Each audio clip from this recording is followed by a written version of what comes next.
Inilah Injil suci menurut Yohanes.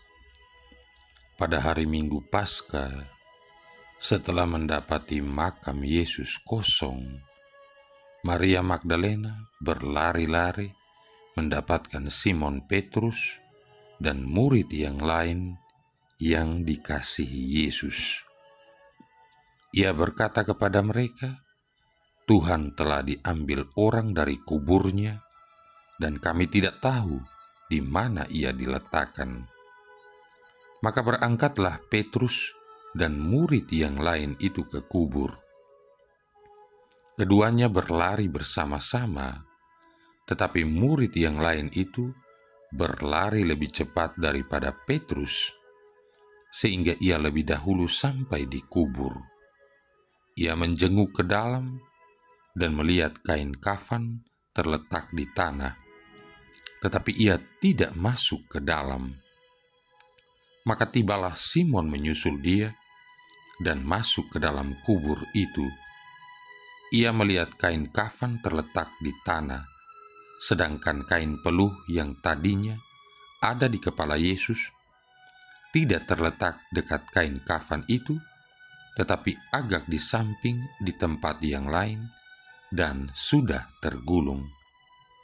Maka masuklah juga murid yang lain yang lebih dahulu sampai di kubur itu. Ia melihatnya dan percaya. Demikianlah sabda Tuhan.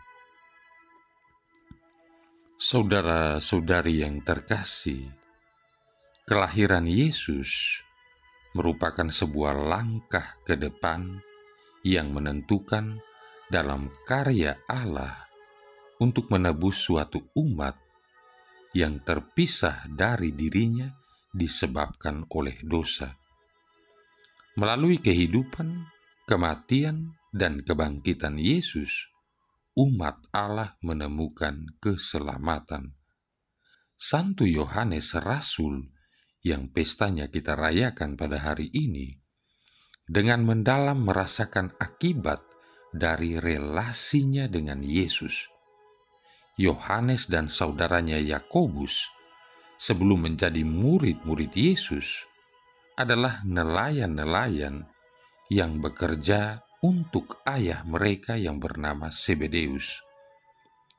Mereka berdua meninggalkan profesi mereka demi mengikuti Yesus. Yohanes, Yakobus, dan Simon Petrus adalah 3 orang murid Yesus yang termasuk lingkaran paling dekat dengan Yesus ketimbang para murid lainnya. Ketika Yohanes melihat kubur yang kosong di pagi hari Paskah, ia langsung percaya. Allah meningkatkan pemahaman Yohanes tentang Yesus melampaui sekadar tataran fisik dan logis, agar ia dapat melihat kebenaran-kebenaran spiritual yang lebih mendalam. Kata kerja dalam bahasa Yunani eidon yang digunakan dalam Yohanes 20 ayat 8 untuk melihat memiliki arti yang lebih daripada sekedar melihat dalam arti biasa, namun berarti melihat yang menyangkut pemahaman akan signifikansi dari peristiwa yang dilihat. Allah ingin agar kita memiliki jenis pemahaman seperti ini mengenai kelahiran Yesus, sesuatu yang dapat diperoleh melalui karya Roh Kudus dalam diri kita. Saudara-saudari yang terkasih, kelahiran Yesus adalah sebuah bagian vital dari rencana Allah yang sempurna untuk merestorasi umatnya kepada dirinya sendiri. Yesus menjadi manusia, dengan demikian secara akrab mempersatukan dirinya dengan kita. Ibrani bab 4 ayat 15. Baik dalam penderitaan sengsaranya maupun dalam kemuliaannya. Pada waktu kita dibaptis ke dalam Yesus, kita dibaptis ke dalam kematiannya dan kebangkitannya. Roma bab 6 ayat 3-11. Yesus mengatakan kepada Yakobus dan Yohanes bahwa apabila mereka menginginkan tempat-tempat terhormat dalam surga, maka mereka harus bersedia untuk melayani dan memberikan diri mereka sendiri seturut teladannya. Markus bab 10 ayat 35-45. Manakala kita dapat ikut ambil bagian dalam penderitaan Kristus, menderita bersama Dia, Filipi bab 1 ayat 29, maka hal ini bukanlah berarti untuk membereskan dosa-dosa kita atau dengan wajah cemberut sambil menggerutu menanggung pencobaan-pencobaan yang datang atas diri kita. Yesus telah melakukan silih atas dosa-dosa kita secara lengkap total di atas kayu salib. Ketika kita bertobat atas segala dosa kita dengan hati yang tulus ikhlas, maka Allah mengampuni kita, dan kita tidak perlu terus-menerus dihantui oleh rasa bersalah. Penderitaan kita dapat juga menyangkut niat dan tindakan nyata untuk menyingkirkan atau membuang kebiasaan-kebiasaan dosa kita melalui rahmat Allah, sehingga dengan demikian kehidupan Yesus dimanifestasikan dalam diri kita dan gereja pun menjadi terbangun. Saudara-saudari yang terkasih, pada hari ini gereja sejagat merayakan pesta Santo Yohanes Rasul dan penulis Injil. Santo Yohanes adalah seorang nelayan di Galilea. Ia bersama dengan Santo Yakobus saudaranya dipanggil untuk menjadi Rasul Kristus. Yesus memberi julukan anak-anak guru, anak-anak guntur kepada kedua putra Zebedeus ini. Santo Yohanes adalah rasul yang termuda. Ia amat dikasihi oleh Yesus. Pada perjamuan malam terakhir, Yohanes diperbolehkan menyandarkan kepalanya di dada Yesus. Yohanes juga satu-satunya rasul yang berdiri di kaki salib. Yesus yang sedang menghadapi ajal menyerahkan pemeliharaan bundanya kepada murid yang dikasihinya ini. Sambil memandang Bunda Maria, ia berkata, "Inilah ibumu." Jadi hingga akhir hidupnya di dunia, Bunda Maria tinggal bersama Santo Yohanes. Hanya Yohanes seorang yang memperoleh hak istimewa untuk menghormati serta melayani Bunda Allah yang tanpa noda.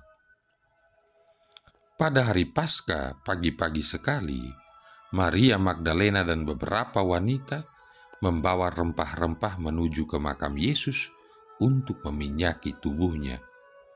Mereka kembali dengan berlari-lari kepada Rasul untuk menyampaikan suatu berita yang mengejutkan. Tubuh Yesus telah hilang dari makam. Petrus dan Yohanes pergi untuk menyelidiki hal itu. Yohanes tiba terlebih dahulu, tetapi ia menunggu Petrus untuk masuk ke dalam makam. Baru sesudahnya ia masuk dan melihat kain kafan yang telah tergulung rapi. Kemudian pada minggu itu juga, para murid sedang memancing di danau Tiberias tanpa hasil. Seorang yang berdiri di pantai mengatakan kepada mereka untuk menebarkan jala mereka ke sisi lain dari perahu.